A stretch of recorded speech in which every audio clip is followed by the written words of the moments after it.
Good morning. My name is Parker Center. Thank you for being here with us this morning. To begin, I just want to lay some groundwork for what's going to take place today. Shortly, I'll be reading a statement. This statement will address the victims that are here with us this morning.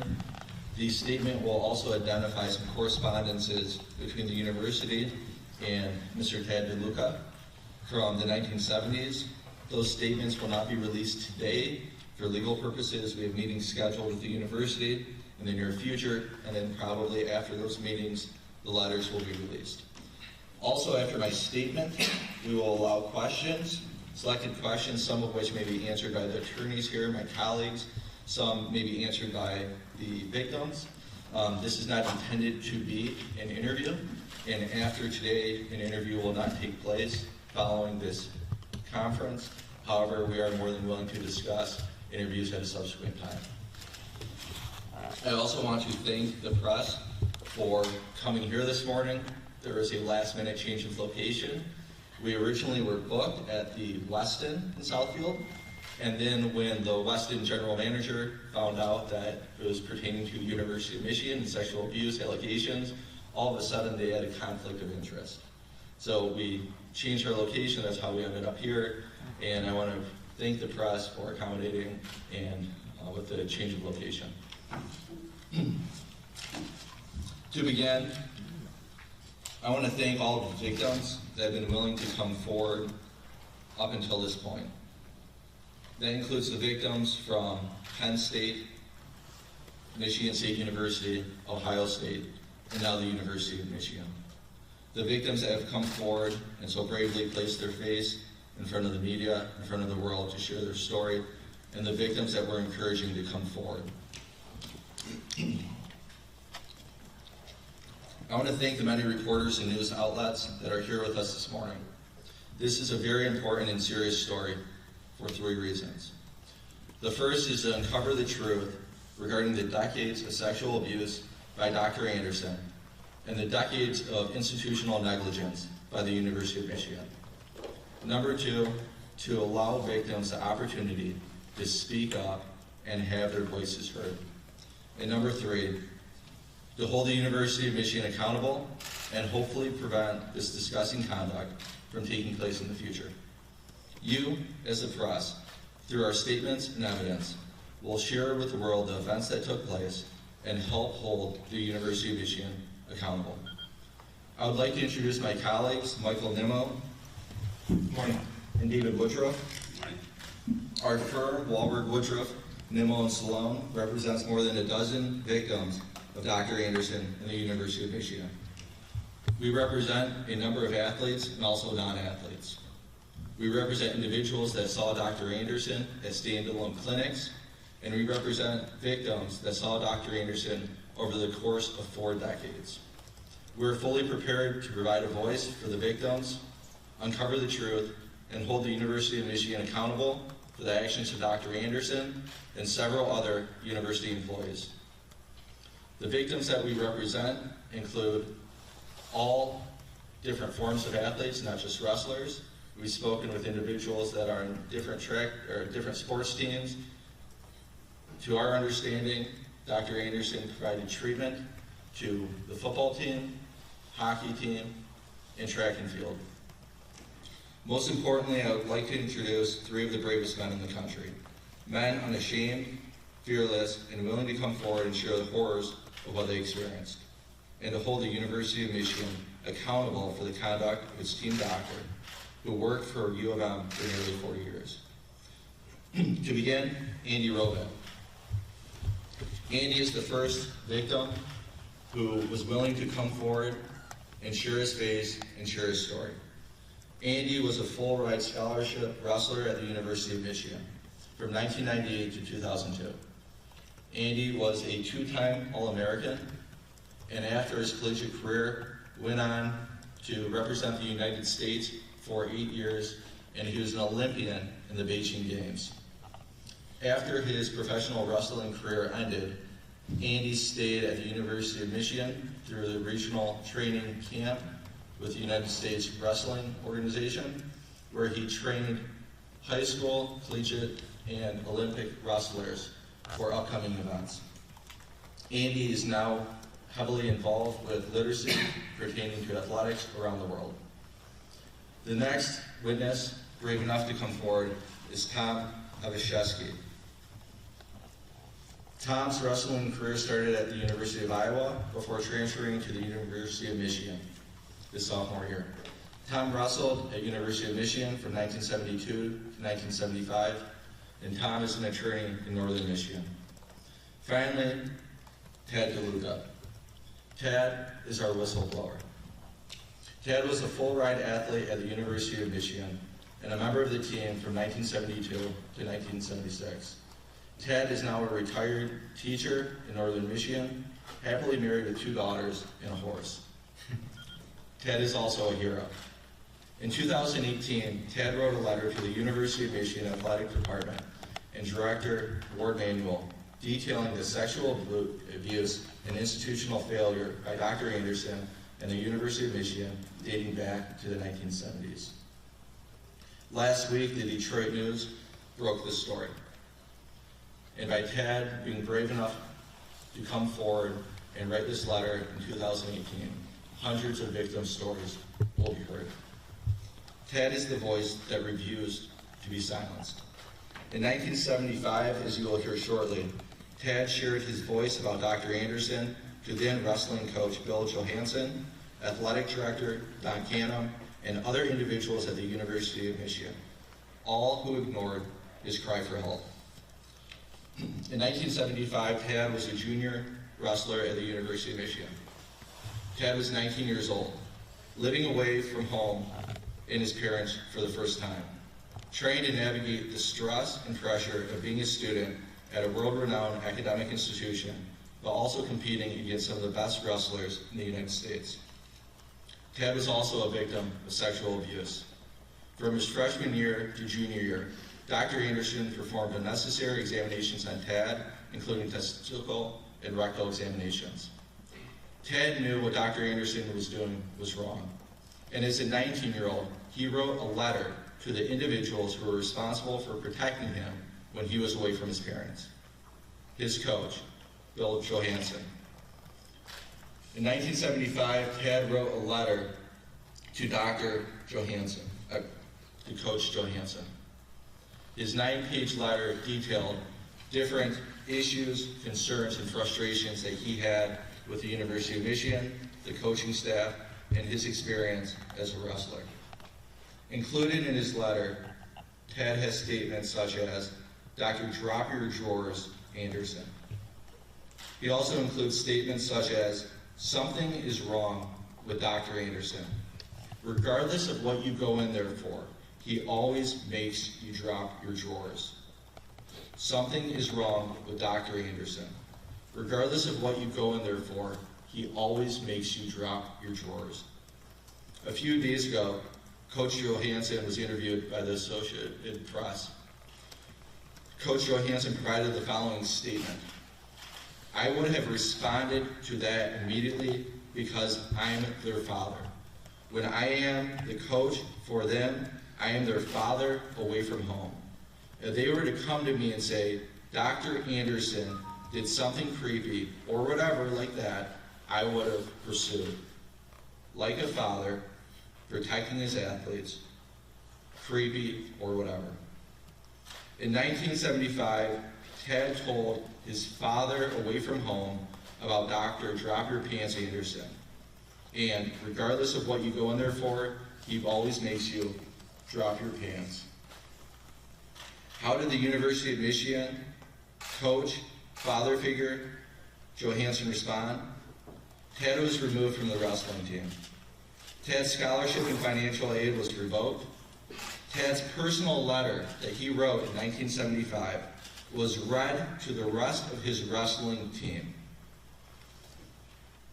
Coach Johansson responded to Tad's letter in 1975 and included the following statements: "Perhaps that explains why you were never a winner at Michigan. You generalized by describing the entirety of Michigan athletes as drunks, pot smokers, drug users, and rapists. I wonder, Mr. DeLuca, how such a moral, upstanding young man such as yourself could have allowed yourself to remain in a totally immoral situation. Coach Johansson's letter also includes, Mr. DeLuca, you will not return to my wrestling room whether your scholarship is in effect. You will not be known as an athlete. In 1975, Mr. DeLuca shared his voice, shared his experience, wrote a letter to his father away from home figure, and that was the response from Coach Johansson. In 1975, was an investigation started? No. Coach Johansson's letter included, I have begun the necessary procedure to remove your athletic tender from 1975-76 school year, based upon your feelings and attitude so well conveyed in your recent letter. On July 25th, 1975, then athletic director Don Canham wrote Tad the following. Based upon your letter to Coach Bill Johansson and your decision to no longer want to be an athlete, your financial aid from the University of Michigan will not be in effect for the 1975-1976 school year. On this letter, Athletic Director Don Canham CC'd a number of different individuals, including the Big Ten Conference, Ivan Parker, who is the Associated Director of Student Financial Aid, and Marcus Plant, a professor of law at the university. Tad was removed from the wrestling team. His financial aid was revoked. Coach Johansson read portions of his letter to the wrestling team. Tad's 9-page heartfelt letter, Coach Johansson read to the wrestling team. And in 2018, when Tad wrote the letter to the University of Michigan, how he described the coach reading his letter is as such. In those few minutes in front of my friends and teammates, the coach stripped away everything I had ever been. Tad's wrestling career ended that year. He completed his degree and became a middle school teacher in northern Michigan.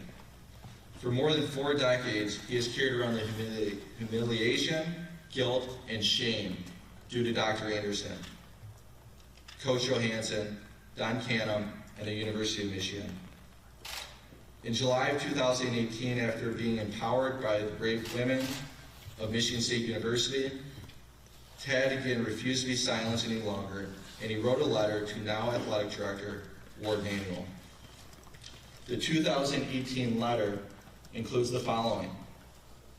The University of Michigan wrestling team doctor felt my penis and testicles, inserted his finger into my rectum too many times for it to have been considered diagnostic or therapeutic for the conditions and injuries that I had. It was 1974, and I was 19 and in my junior year.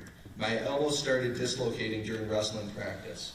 Again, I was sent to Dr. Anderson, who examined the elbow and continued with his penis, hernia, and prostate checks. As I mentioned, I was 19-year-old at this time. I was embarrassed. This caused problems that I didn't know how to deal with. I didn't dare talk about them. I was humiliated in front of my teammates by a person in a position of authority representing the University of Michigan for being unable to deal with and complaining about a dislocated elbow and non-diagnostic, non-therapeutic grabbing of my penis, testicles, and the rubber glove finger being inserted into my rectum by the team doctor. Tad's 2018 letter to the athletic director at the University of Michigan includes very, very serious statements. After receiving this letter, Athletic Director Ward Manuel and Pamela Heatley, who is affiliated with the Academic and Faculty Affairs, sat on this letter for numerous months because it got lost in a stack of paperwork. This letter was received in the heat of the Nassar investigation. University of Michigan sat on this letter for months, and just like Tad's 1975 letter, it too was ignored. All these men at one time were regarded as the top male athletes in the United States, the top wrestlers in the United States. These were and are physically and mentally tough men. While they were all victims of sexual abuse and victims of an institution that ignored warning after warning after warning about a predator preying on young individuals. Each victim of sexual abuse has a different experience, physically, emotionally, and mentally. As Andy Rovat has so perfectly stated, the physical act of sexual abuse may last seconds or minutes, but the emotional and mental harm can last a lifetime. Sexual abuse has no gender.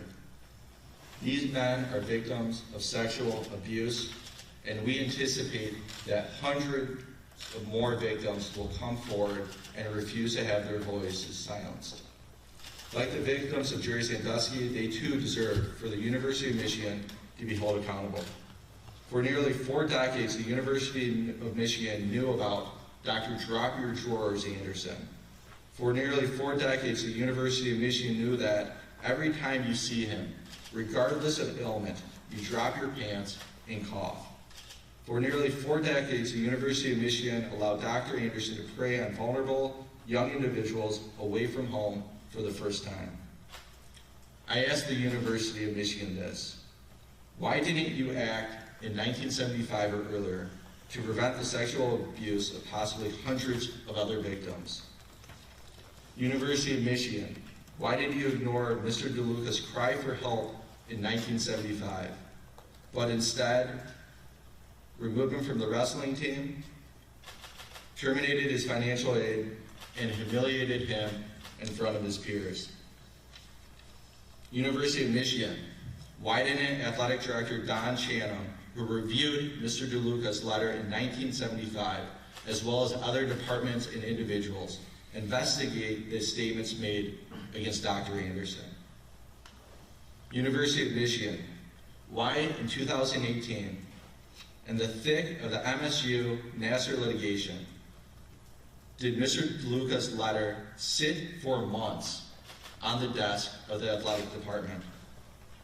University of Michigan, why didn't you create the hotline for victims in 2008 when they allegedly first became aware of the sexual allegations against Dr. Anderson? Why didn't they offer free counseling in 2018? And finally, University of Michigan, why haven't you released the letters between Mr. DeLuca and University of Michigan officials since 1975? University of Michigan, Athletic Director Ward Manuel, and University President Mark Schisel, time is up. Voices will no longer be silenced. It is time for University of Michigan to accept responsibility for decades of sexual abuse and ignoring victims' cries. It is time for the University of Michigan to be held accountable. For nearly 4 decades, Tad's voice has been silenced. Hundreds of young individuals have been sexually abused. Voices will no longer be silenced. I call the Athletic Director, President, and University of Michigan. Time is up. I'm Parker Steiner. Me, my law firm, will no longer allow these voices to be silenced. Time is up, University of Michigan. That concludes my statement. At this time, we're going to take questions. Again, as I stated, for different legal purposes and scheduled meetings that we have at the University of Michigan, the letters that I referenced from 1975 will not be produced today. We anticipate they will be produced in the near future. And again, this isn't intended to be an interview of any of these 3 individuals. However, we will allow selected questions. Some of them may be reserved for a subsequent time. So to begin, any questions? And if you could identify yourself as well as the association that you have with the press. Larry Lane, Associated Press, for any of the 3 gentlemen or all of you. Can you describe your mental state in regard to the times where you had to go see Dr. Anderson for any sort of treatment or annual physical with the expectation that this was something you had to do to compete, and did you feel like you had an alternative to get that treatment? Amy, you want to address it? Right, well, you know, personally for me, I was at the tail end of Dr. Anderson's tenure, and, you know, when your teammates tell you beforehand, when you're a freshman, you know, you have your team meetings, and before you ever see the doctor, you know, you have to, you know, get your physicals and everything. And, you know, personally, you know, your teammates telling you when you go in there that you're going to be touched inappropriately and things are going to get weird. Just going into it, that mental psyche was something I couldn't deal with at the time. And, you know, that's what has stuck with me for the last 20 plus years. And to have to go into a room knowing that you're going to encounter this is just, to me, horrific, you know, and that's why it's always been in the back of my mind that this wasn't right. And, you know, I was just fortunate enough to, you know, be able to speak up and, you know, now allow other people to have their experiences heard. Any other questions? I can answer that. Okay. Absolutely. And after you answer your question, Ted also has a statement that he's prepared to read. We'll move into that. One night, Tom and I walked down the hall to talk to a football player who had a room on the end of the hall, and he started talking about Dr. George Anders. And I can't quite do it in his voice, but the thing I remember most was, he says, yeah, my friend Jimmy went in there for the shoulder, and he got the glove. The guy had a bum shoulder, and Dr. Anderson gave him the glove. And that's the time when I was sitting there, and it's like, okay, that's it, I'm done. I had an elbow that was dislocating all the time, even while sleeping, drying myself with a towel. And it's like, oh, I'm not going anymore. And that was it. Ted, would you like to read your statement? I can do that. First of all, I better correct, I have 3 daughters. Okay? And We had to make that correction. Yeah, very important. but But he does have one horse. Yeah, a horse. I also want to, before I forget, I want to thank Detective Mark West of the University of Michigan Athletic Department. He's been very honest, very thorough. When I first started talking to him, I could tell he was upset by it, but he worked through it, and I have nothing but praise for him. I spoke up by letter in July of 1975 and was ignored and denigrated by the University of Michigan. I spoke up again by letter in 2018 after hearing an NPR story about the MSU gymnasts, women who I'm in awe of. Once again, the University of Michigan ignored me. I'm here today to speak up again to let the University of Michigan know that I will not be ignored again. Everybody who was abused by this doctor, the doctor everyone knew was doing this, was abusing athletes and students, should speak up and let everyone know they will not be ignored. It has to stop. Period. Thank you. Questions? Gentlemen. Mr. DeLuke, Jason Colthorpe, Channel 4 News. Now that you're not being ignored, can you just kind of talk about what that feels like? I mean, after all this time and now you have all this media here and everybody's talking about it.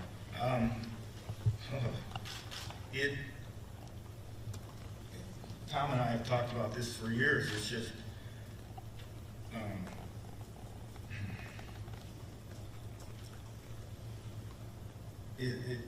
when this started to break, and then I talked to Parker last Friday.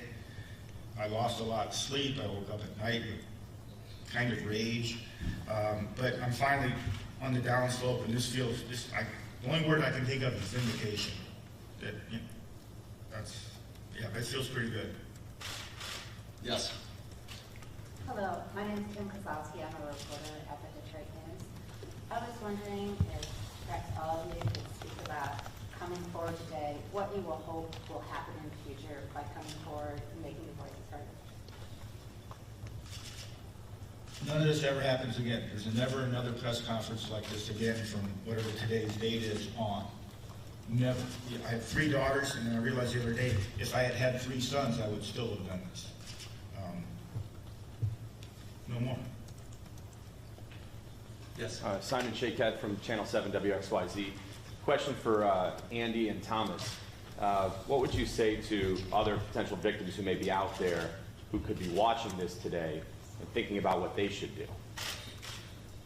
Well, frankly, that's why I'm here. It is, I didn't go through what these guys went through, but I feel I have to come forward because I know it happened, and it did happen. It happened to me, it happened to them, and it happened to just about everybody I knew. And I don't think most of us knew it was wrong. We do now, but you know, I'm from the UP. I didn't want to come down here in a snowstorm. I'd rather be home ice fishing. And but I got to come forward. I got to say it happened, and that's really my only reason for being here. And I think everybody else should too. You know, it's I don't want to get all that far into it, but it's easy to sit back and let everything play out on its own, even though we had information that we could provide. And as I say, I had a good experience in Michigan. I love the university, but this should only make it better. You know, if it's accountable, it's going to get better, and that's why I'm here. Yeah, and for me, you know, I had heard the stories, and I had been involved with the program for over 20 years. There was a reason why I never chose to work for the university, this being one of them. I just didn't agree with the culture that surrounded parts of the athletic department.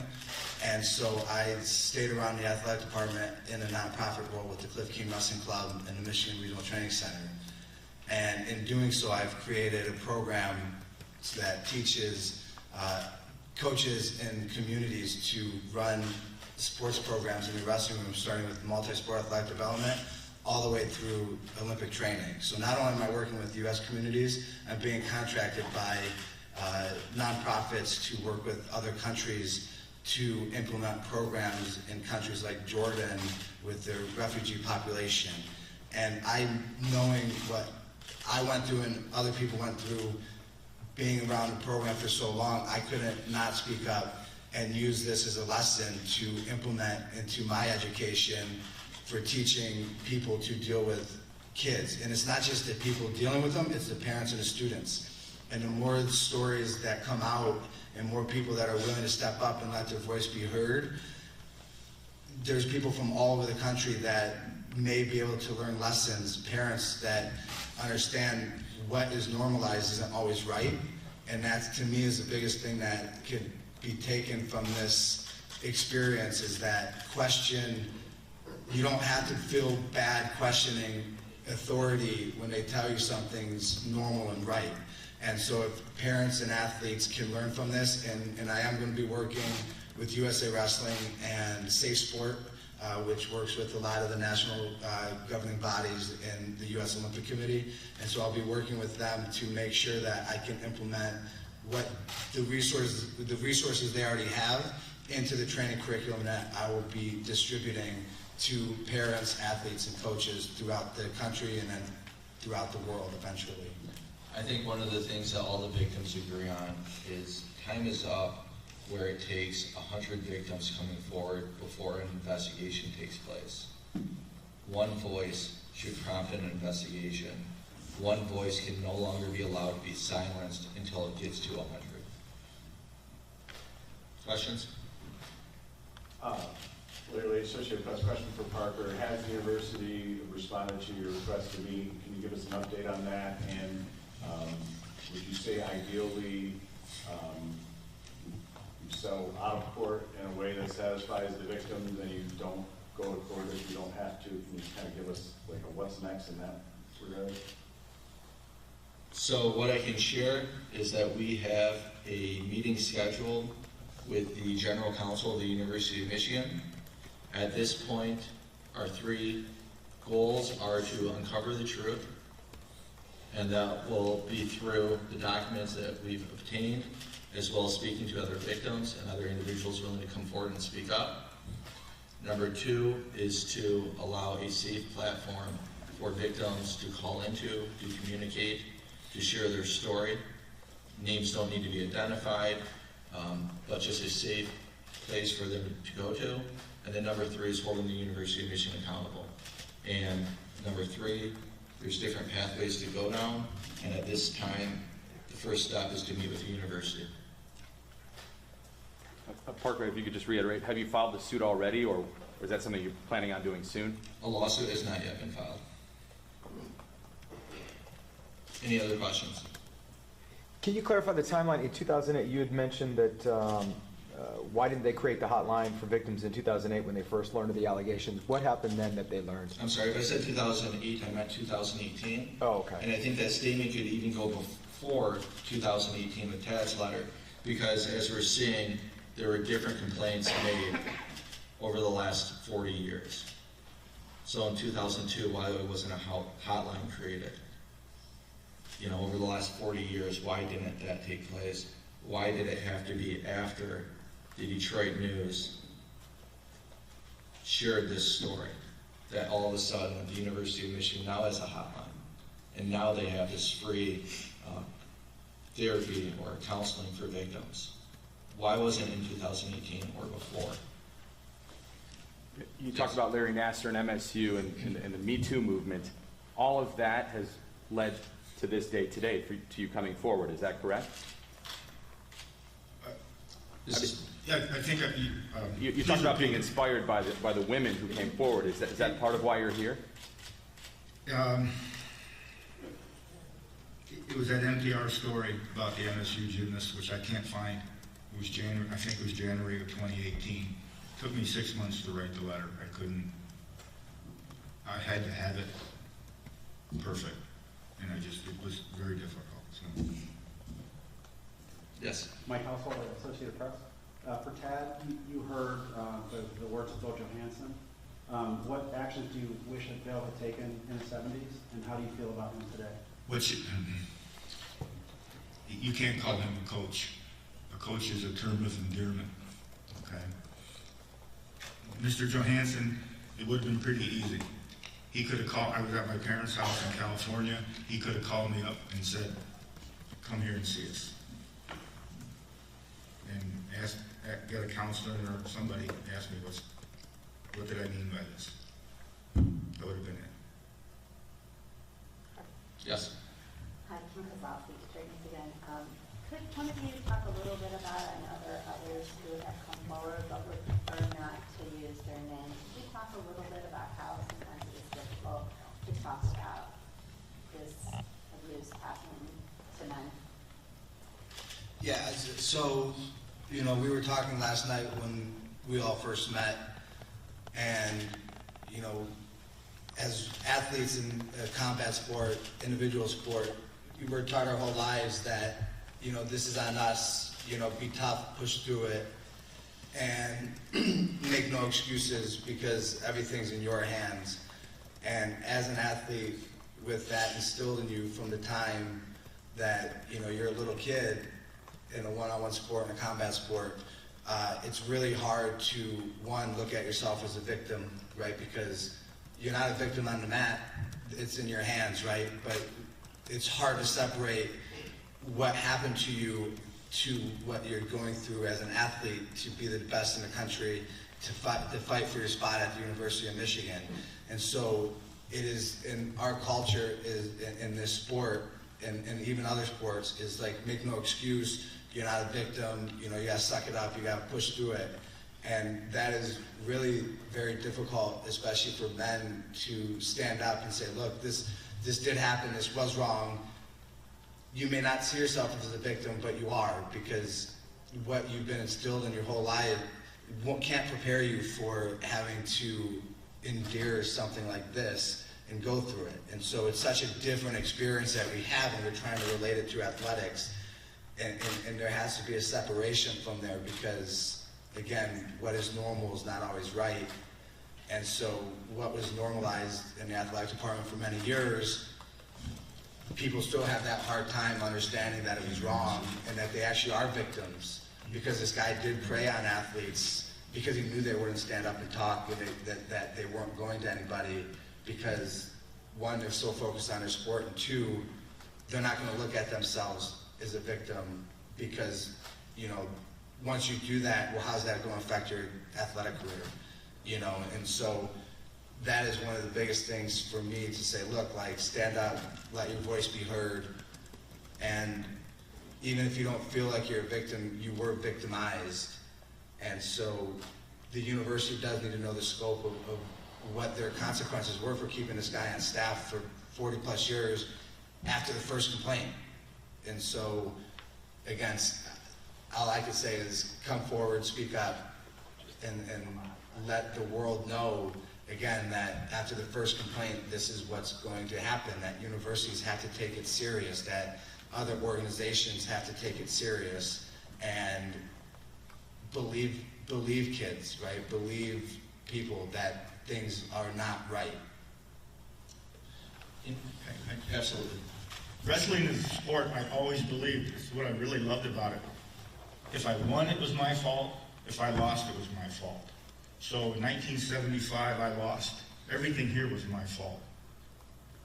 And that's what I've lived with. It's my fault. And